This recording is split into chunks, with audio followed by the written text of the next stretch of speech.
El siguiente segmento tiene contenido o opinión.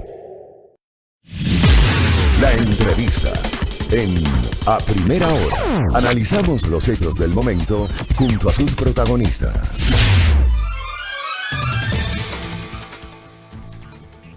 Siete de la mañana con 12 minutos, una vez superado el espacio de comunicación ordenado por la Secretaría del Ramo del Gobierno Nacional, es decir, la SECOM. Retomamos este espacio informativo a primera hora a través de la Soberana del Aire, Majestad 89.7. Se encuentra ya en la mesa de trabajo de a primera hora el doctor Luis Verde Soto, es consejero del Consejo Nacional Electoral, con quien queremos tratar de aprovechar al máximo la posibilidad de análisis y de repasar los temas inherentes a esta función innegable. Y quizás lo más coyuntural es conocer la posición sobre las reformas al Código de la Democracia que se aprobaron la semana anterior, que esperan todavía un pronunciamiento presidencial. Sin embargo, ya se conocen algunos de los aspectos o líneas generales que van. El método de asignación de escaño, estaba ahí la calentura, doctor. Vale empezar por esto. Bienvenido a esta mesa de trabajo y gracias por atender esta solicitud de entrevista. Mil gracias, gratísimo estar con ustedes el día de hoy. Ciertamente lo primero que cabría señalar sobre el paquete de reformas aprobado por el Congreso, por la Asamblea Nacional y que está para este momento se encuentra bajo revisión crítica del presidente de la República por su capacidad de colegislador, hace relación a un conjunto de temas. Yo creo que es importante destacar que se trata de 4 grandes temas en los que yo considero que hay un ejercicio muy responsable por parte del Congreso respecto a la Asamblea para tratarlos. No solamente se trata de algunos temas puntuales de coyuntura, sino hay una visión más coherente, más comprensiva. Puede ser obviamente no del agrado de todo el mundo, pero existe un esfuerzo. Y este esfuerzo se dedica hacia 4 áreas, yo diría, ¿no es cierto? Una primera área que llamemos de transparencia, en la que se plantea un conjunto de regulaciones, reglas, controles para el gasto. Un segundo que tiene que ver con el mismo sistema electoral, donde se plantean una serie de elementos de reforma de la mecánica electoral que tienden a mejorar la calidad de la democracia y sobre todo responder en inmediato a ciertas urgencias que el país tenía. El tercero relativo a los temas que yo llamaría de inclusión o de representatividad, que incluyen los temas de género, de jóvenes, de indígenas, e incluyen los temas de comunicación, derecho de la comunicación en el país. Y el cuarto, importante, también muy importante, que es el que tiene que ver con las emergencias. El Consejo, digamos, la Asamblea Nacional ha determinado que hayan temas que el Consejo Nacional Electoral debe trabajar, debe responder en el cortísimo plazo para asegurar que la cancha electoral del 2021 esté nivelada, entre ellos temas como firmas, temas como transmisión de datos, temas informáticos, etcétera. Estos son los 4 grandes áreas, ¿no es verdad? Evidentemente la opinión pública y un poco la tradición informativa sobre el país tiende a centrarse sobre el tema de la fórmula, pero el tema de la fórmula es el menos importante de los trabajados, en el sentido que no se trabajó paralelamente el tema del tamaño de las circunscripciones, y para que el tema de la fórmula tenga toda la relevancia que debió tener, debía contarse con circunscripciones más grandes. Esto derivó a que, si bien el cambio de la fórmula DONT, de la fórmula Webster, es importante, no es el tema que permita en este rato un sólido reingreso del Ecuador en el ámbito de los sistemas electorales proporcionales, y en el que se pueda decir que esta es la gran reforma. Tal vez la gran reforma que tiene el país es la que tiene que ver con la unificación del voto, al dejar de lado, ya al eliminar algo que considero que es una despropósito, que fue el tema del voto segmentado, del voto entre listas. Este es realmente, yo creo que el gran avance en el que se da en términos de sistema electoral, porque allí lo que se va a hacer es unificar de vuelta los votos de los ecuatorianos. Al fin tu voto y el mío valdrán lo mismo, toda vez de que antes estaban sometidos a una dinámica tanto matemática como de fragmentación. supondrá que podamos tener organizaciones políticas más sólidas, que consiguientemente podamos tener un tipo de debate más ligado a propuestas de organizaciones políticas. No digo que esto subsane los problemas clásicos del sistema político ecuatoriano, pero sí enrumba al país en una línea institucional importante para que podamos tener o dar pasos firmes fuera de la crisis política y de representatividad que vive el Ecuador en este rato. Doctor, antes de darle paso a mi contertulio Wilson Benavides, quisiera hacerle una repregunta, y es que habían voces políticas. Por ejemplo, el asambleísta Pavel Muñoz, de la bancada de Revolución Ciudadana, que pedía más tiempo para debatir estos temas. O sea, ¿por qué el apuro? Se cuestionaban. Y quizás poder perfeccionar más en todos estos temas que usted bien ha señalado, en estos cuatro grandes aspectos. Podría haberse discutido también el tema de las circunscripciones o de los distritos electorales, como usted bien, para, en esta visión, hacer más efectivo el tema de la fórmula de asignación de escaños. ¿Por qué no más tiempo? ¿Por qué no más tiempo en repensar todo el sistema electoral? No solo pensar en algunas reformas de cara al 2021. Por eso mismo, porque para poder pensar bien el conjunto de reformas del sistema electoral, se necesitaba tener ya respuestas inmediatas a grandes temas que habían erosionado la credibilidad electoral en el Ecuador. Entre ellos el caso, ¿no es cierto?, muy conocido como Arroz Verde, que generó un conjunto, o el caso de corrupción electoral más importante que hay en América Latina este rato, no por su monto, que hay otros casos de corrupción más importantes en América Latina, sino porque es una corrupción destinada al tema electoral. Por eso era necesario abordar en lo inmediato el tema de la transparencia. Lo mismo que este mismo tema que fue objeto de numerosos aplazamientos, entre ellos el aplazamiento ocurrido en la Constituyente del 2008, donde se negó el tratamiento del tema de la dispersión del voto y el voto entre listas. Consiguientemente, era un tema inapasable.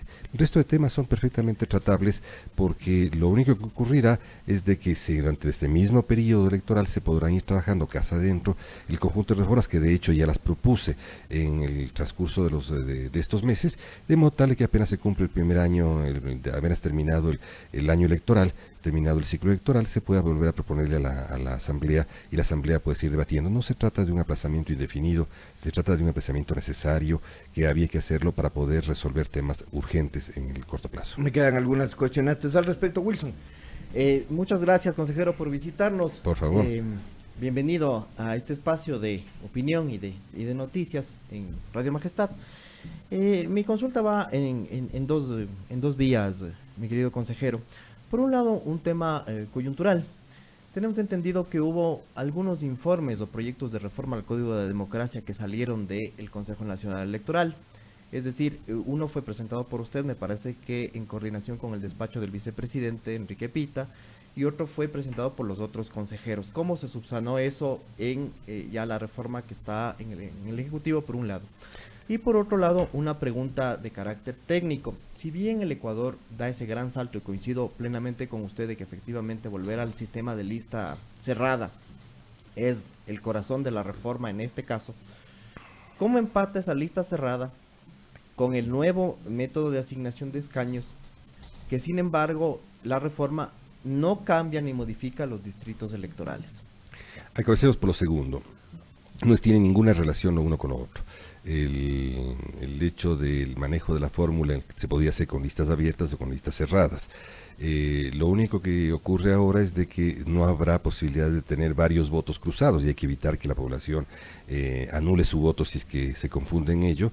Hay que proceder a un proceso de capacitación. Simplemente lo que habrá es habrá una sumatoria final igual a la que había cuando se trabajaba con listas abiertas, y con el método cruzado, digamos el método sino el método de listas abiertas, ¿no es cierto?, de cruzar entre listas. No existe relación.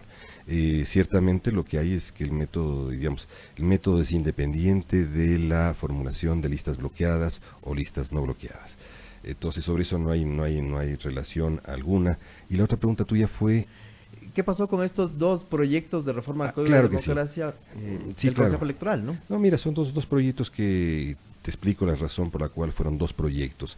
Yo había trabajado durante muchos meses en los proyectos de reforma electoral, pese al boicot evidente que se hizo desde la presidencia del Consejo Nacional a este trabajo, y se presentó un proyecto grande sobre la reforma electoral que luego combine con la misma Asamblea Nacional y con el mismo Acuerdo Nacional, de reducirlo para que sea viable en términos del tratamiento que se ha logrado hasta este rato. Y esa reducción operó, fue tratada en varias instancias, y lo que logré al interior del Consejo es de que no se la sometiera a una votación de la mayoría, para que la ciencia no se someta a mayoría, por cierto, no se someta a votaciones inescrupulosas, sino lo que tiene que hacerse simplemente es la de que haya dos proyectos que vayan pegados, y el proyecto que hizo la presidenta tiene que ver con los temas de género, y este tiene que ver con los temas de sistema electoral, de transparencia y de urgencias, tanto como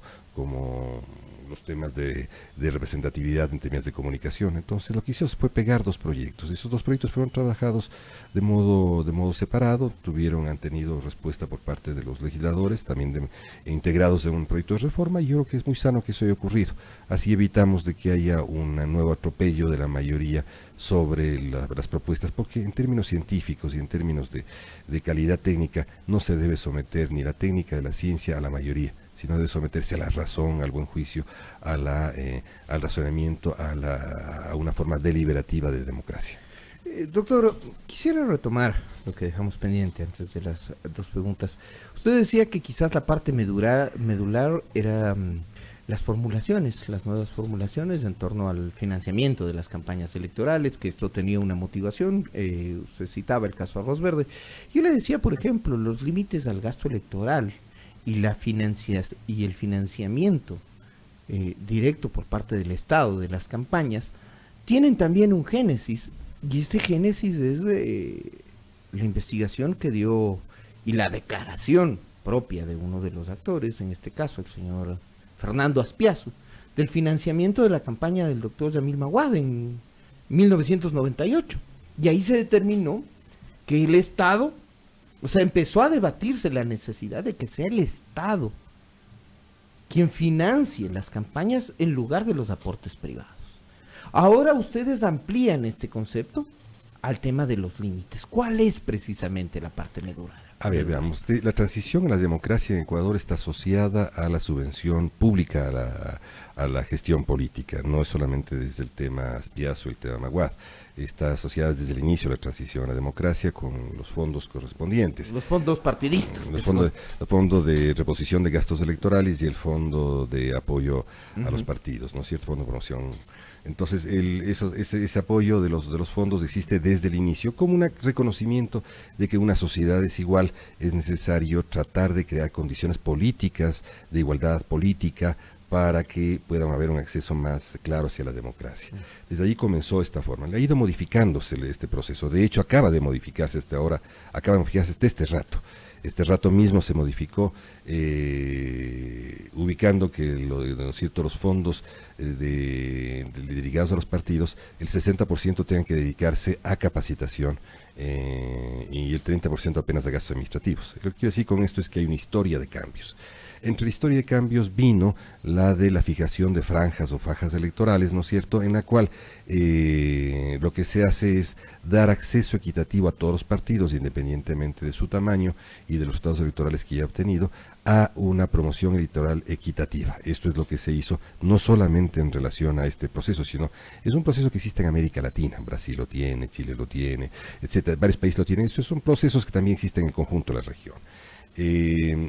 Este acceso a las franjas electorales, ¿no es cierto?, equitativo, que yo considero que es exitoso, que yo considero que es bueno, yo considero que ayuda a nivelar la cancha cuando existe una sociedad socialmente desigual, es preciso mantenerla, y es lo que se ha hecho en este rato. Sin embargo, existen notables distorsiones en el conjunto de mecanismos de regulación y control que tiene el Consejo Nacional Electoral.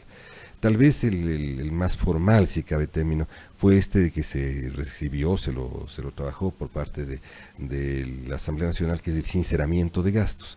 El techo de gastos no es el gasto público, sino el techo de gastos totales que puede hacer una campaña, que comprende el gasto público y el gasto privado, es el que se amplió, para que no haya un justificativo de transgresión de la norma o de no reporte de todos los ingresos y egresos. En el caso de lo que se ha hecho ahora, fue sin dejar una norma clara respecto a cómo se va a trabajar todos los ingresos y gastos y fundamentalmente donaciones. Lo primero que se hace es que haya un registro de donaciones y haya, además del registro de donaciones, en que no habrá donaciones anónimas, se implica adicionalmente que habrá una comprobación de donaciones, para que no haya palos blancos en este elemento. Segundo, ¿no es cierto?, elemento que se hace es que habrá un reporte quincenal de los egresos e ingresos de cada una de las campañas, de modo tal que al completar los 45 días esté cerrado ya la contabilidad y conscientemente no haya lo que ha ocurrido frecuentemente en la política ecuatoriana de todos estos años, que es, me refiero a todas estas décadas, ¿no es verdad?, que es del pago de campañas, pago de las deudas de campaña a cambio de puestos o a cambio de contrataciones. También hay regulaciones importantes de gastos, ¿no es cierto? Y es fundamentalmente tratar de detener los gastos de los organismos subnacionales en los límites en que deben detenérselo. Esto es de que los promedios mensuales de gasto en periodo de campaña deben ser iguales a los del anteaño, a los del año anterior. Dígase usted, por decir algo, en el noviembre del año 2020 en campaña, el promedio de gasto de todos los del gobierno nacional y el gobierno subnacionales debe ser igual del promedio de gasto del mes de noviembre del año 2019. Esto va a ayudar a que no hayan estos despilfarros tan grandes que existieron antes. También se prevé un registro en línea de gastos, ingresos, donaciones y consiguientemente habrá la posibilidad de que todo el público, toda la sociedad conozca simultáneamente cómo se dan las donaciones, cómo se dan los gastos de campaña y cómo se procede. Todo esto nos va a llevar, yo creo, junto a la monetización, junto a la bancarización, a algún nivel superior de calidad democrática en torno al financiamiento de la política. Quiero trasladarle, doctor, una consulta que nos llega a través de una de nuestras oyentes y nos envían un link que abre una noticia de diario El Universo, que habría sido publicada ese 9 de diciembre de 2019 a las 3:15. En recinto de Atacames, se eligió a la reina a través de un sufragio con delegados del CNE. Es la lectura que se le da a este titular es que para estas cosas ha quedado el CNE. Sin embargo, entiendo que tiene que haber una explicación un poco más profunda al respecto de que ahora se avale la elección de una reina, por ejemplo. Sí, mira, yo tendré en los siguientes minutos justamente una consulta de otra dimensión al de las reinas. Este de las reinas no he conocido, supongo que es parte de la gestión administrativa del Consejo Nacional Electoral, que hace, digamos, de la administración del Consejo, quien está a cargo de la administración del Consejo.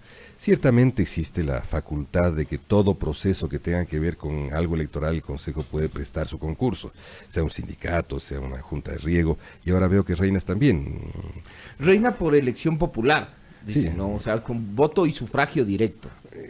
Yo creo que, es decir, lo que uno debe fijarse cuando preste este tipo de concurso técnico es de la trascendencia del hecho y efectivamente de que este hecho tenga que ver con la salud democrática del Ecuador. Si yo no juzgo este hecho, no tengo conocimiento de, pero sí puedo decirles, por ejemplo, que en cortísimos minutos yo tendré una reunión de trabajo con el Instituto Ecuatoriano de Seguridad Social, con los delegados de la OIT, etcétera, para poder mirar la forma de elección de las autoridades, de los delegados de trabajadores y de empresarios. Yo creo que eso es importante. A eso me dedico en mi función como funcionario público. Esta otra cosa no la conocía, no la juzgo.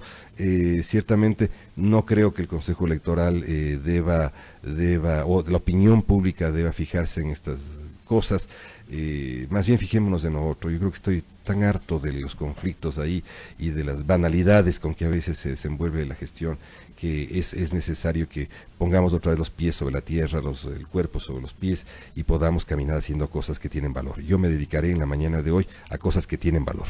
Doctor, retomando el tema del control del gasto electoral, en las últimas campañas electorales y sobre todo a raíz del boom de las redes sociales, muchos candidatos han invertido su dinero y su gasto electoral en redes sociales y ese gasto, sin embargo, no era cuantificado, no estaba debidamente registrado en las cuentas de campaña.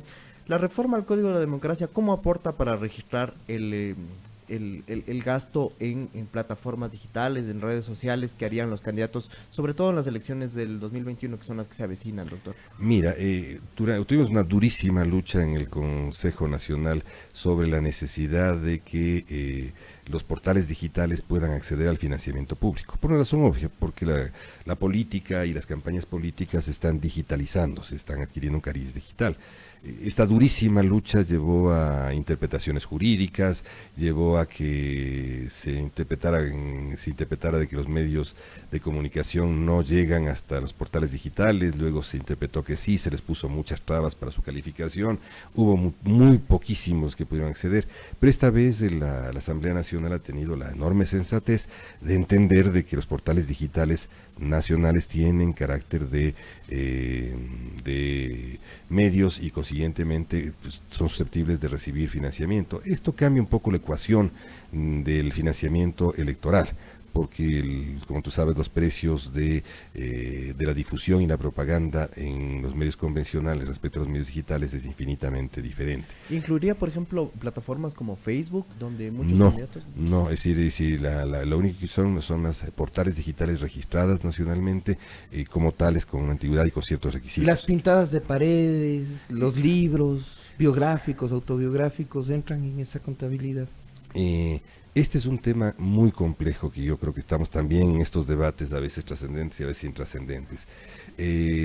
La campaña electoral, pre-campaña, lo que se llama pre-campaña, tiene un as y un en vez, llamémoslo así, ¿no es cierto? Lo que más impacta a la opinión pública normalmente es mirar un taxi con una fotografía o un bus con una pancarta, ¿no es cierto? O una publicación de como la que tú refieres, que yo considero que es lo menos importante. Lo importante de una cierta pre-campaña es el gasto público.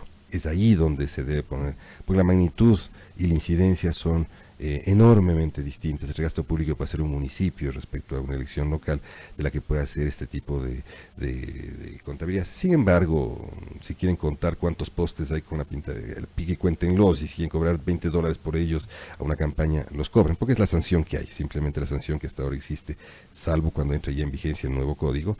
Hasta ahora la sanción ha sido simplemente imputar los gastos de pre-campaña a la campaña. Yo considero que la pre-campaña tiene dos carices que no podemos dejar de sostener. En la pre-campaña hay que debatir ideológicamente, porque si no, no hay democracia, no hay política.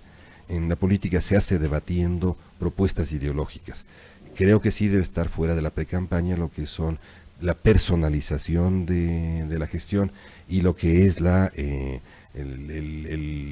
transmisión de propaganda singularizada de un partido. Eso debe estar fuera. Pero todo lo que es debate ideológico yo creo que debe ser absolutamente permitido, tanto como para que nuevos liderazgos puedan emerger. Si es que no existe en la pre-campaña la adopción de posiciones ideológicas por parte de los nuevos liderazgos, jamás habrá elección. Porque la elección tiene ustedes saben, todo proceso electoral tiene tres partes. Una parte que es el grado que se llama identificación, o sea que la gente identifica a un candidato. Exactamente. Y identificar a un candidato no se puede hacer en 45 días. En 45 días, quien cree que puede identificar a un candidato está totalmente errado. No se puede en 45 días identificar a un candidato nuevo. Todos los candidatos nuevos, todos los nuevos liderazgos tienen que surgir antes y tienen que surgir con un sello ideológico. Entonces yo creo que en eso sí es parte fundamental de la pre-campaña y eso no solo debe estar permitido, debe estar auspiciado, pero y hay de modo tal que se sigue con alguna relativa capacidad y condición a la campaña electoral en el momento en que hay los 45 días en los que apenas se puede adoptar el pedido de voto y algo de la difusión ideológica. Ahora le estamos entregando, por ejemplo, a Twitter la capacidad de prohibir campaña, difusión de imagen y todo. Permíteme retomar tu anterior pregunta. Por derechos humanos, por legislación internacional de derechos humanos, no se puede regular, no se puede controlar, no se puede controlar a las redes digitales. Es un tema de derechos humanos, entonces yo derecho de libertad de información. Pero sí se puede adoptar lo que ha hecho algunos países, y eso fue uno de mis pedidos, veo que no fue acogido por la Asamblea Nacional. Uno de los pedidos fue de que se autorizara la formación de acuerdos con estas redes internacionales, como hacen algunos países, para que sean ellas mismas quienes adopten la regulación, digamos, el control sobre regulaciones nacionales. Me refiero a que existen dos grandes líneas, ¿no es cierto? La línea que yo la llamo, por decirlo con un poco de ironía, la línea china, que es Facebook no hay en campañas, y de ese modo no hay problema. Claro, Suprimir o sea, la prohibimos. mejor opción. O sea, yo creo que eso sería más de Corea del Norte, pero bueno, Cualquiera que tú, pero es la línea dura. cualquier extremismo. Ya. La otra línea, que en la medida que tú no puedes incluirlos en la regulación, la cosa es llegar a acuerdos, y eso se llega en varios países, llega a acuerdos, y ellos mismos han adoptado. De hecho, ya hay varias experiencias en el mundo en que ellos adoptan el que por ejemplo, el que no harán ningún tipo de contratación que vaya más allá de las normas nacionales. Doctor Verdesoto, una pregunta respecto del tema de la personalización de la política y de que migremos, digamos, tanto candidatos como la sociedad mismo, la cultura cívica, democrática, hacia apoyos más ideológicos, más programáticos, si cabe el término. ¿Cómo se tramitó el tema de la reelección en el proyecto de reforma? Tomando en cuenta que hubo una de las alertas, le hablo desde el punto de vista del Parlamento sobre todo, que se quería interpretar la reelección dependiendo de la circunscripción electoral para la cual el funcionario fue electo y por la cual postularía nuevamente a otra dignidad. Ejemplo, si yo fui asambleísta por Pichincha, no aplicaría mi reelección si me lanzo como asambleísta para el nacional. Uh-huh. Mira, esas son el conjunto de alertas que realicé inmediatamente que salió en la primera versión. ¿Sí estaba así efectivamente? Sí, claro, doctor? claro, eso fue entregado como primera versión oficial a todos los organismos y sujetos políticos. Entre ellos yo recibí aquello, y lo que hice, y debo esto ser muy explícito y reconocerlo con de modo absolutamente prístino, yo pedí al presidente junto con el ingeniero Pita, pedimos al presidente del Congreso que interpusiera sus oficios para que ninguna de las inconstitucionales, que no fue la única, fueron 5 grandes inconstitucionalidades que se iban a pasar, fueran detenidas, y él puso líneas rojas sobre esto. Yo entiendo que su gestión fue la gestión que logró que esto no pasara. Son 5 grandes temas, uno de ellos que era una abierta transgresión a la decisión popular sobre reelección, que fue una decisión absoluta, la prohibición de reelección absoluta. Me queda la duda de que algunos de estos temas, yo ya los he escuchado y lo que no he visto es que se cumplan. Le traslado una pregunta más bien ya en otro ámbito de competencia del CNE, y es que ayer el presidente del Consejo de Participación Ciudadana en Ecuador TV, en un debate, en un foro, anunció o anticipó que las firmas que se estaban recogiendo para modificar las atribuciones de este organismo del Estado no habían pasado el filtro. ¿Usted tiene alguna noticia, conocimiento sobre eso? ¿Puede anticiparnos? Porque sería ya de confirmar o desmentir esto. Mira, en el pleno que habrá el día de hoy, que a partir de las 5 de la tarde, otra vez no sé por qué a las 5 de la tarde, cuando debe ser a horas hábiles, a que todos tengan pleno conocimiento. Con que mañana no sesionen, no hay problema. Pero el tema es que sesionar en horas en que la prensa puede estar, y la segunda, que efectivamente se transmita las sesiones, no se las suspendan, ¿no es verdad? Entiendo que he visto los puntos que serán tratados esta tarde a partir de las 5, está el tema de las firmas, por lo cual te pido no me pidas ninguna opinión porque yo soy juez electoral. O sea, pero recién se va a conocer el informe. Todavía no conocemos el informe porque dice la reglamentación que sean 12 horas antes, pero aquí son 12 horas flexibles. Se acortan con facilidad, se encogen con facilidad esas horas, y hasta ahora no conozco el informe. Doctor, respecto del juicio político que se pretende seguir contra la presidenta del CNE, ¿cuál es su lectura respecto a este tema? Y permíteme también sobre esto simplemente acudir a lo que es la funcionalidad de las relaciones entre poderes del Estado. Se trata simplemente de un ejercicio de pesos y contrapesos, se trata de un acto de rendición de cuentas de una función respecto a otra, y absolutamente normal. Una ejerce el poder y sus atribuciones, de la otra cuestiona o preguntas sobre la justeza política de ese ejercicio. Yo creo que ni eso afecta a la gestión del Consejo Nacional Electoral, ni debe hacerlo, ni nosotros tenemos por qué emitir ningún criterio. al igual que yo, todos los consejeros estamos sujetos a la visión que pueda tener nuestros jueces naturales en términos políticos, que son los miembros de la Asamblea Nacional. Sobre eso es lo único que puedo decirte. Yo considero que la Asamblea tiene toda la potestad, y quienes ejercen su función tienen toda la potestad de opinar al respecto. Son las 7 de la mañana con 41 minutos. Le agradecemos al consejero Luis Verde Soto, miembro del Consejo Nacional Electoral, con quien hemos desarrollado algunas de las reformas que se practicarán al Código de la Democracia, su perspectiva al respecto. También algunos temas de actualidad quedamos pendientes entonces sobre el tema de las firmas. Concluimos aquí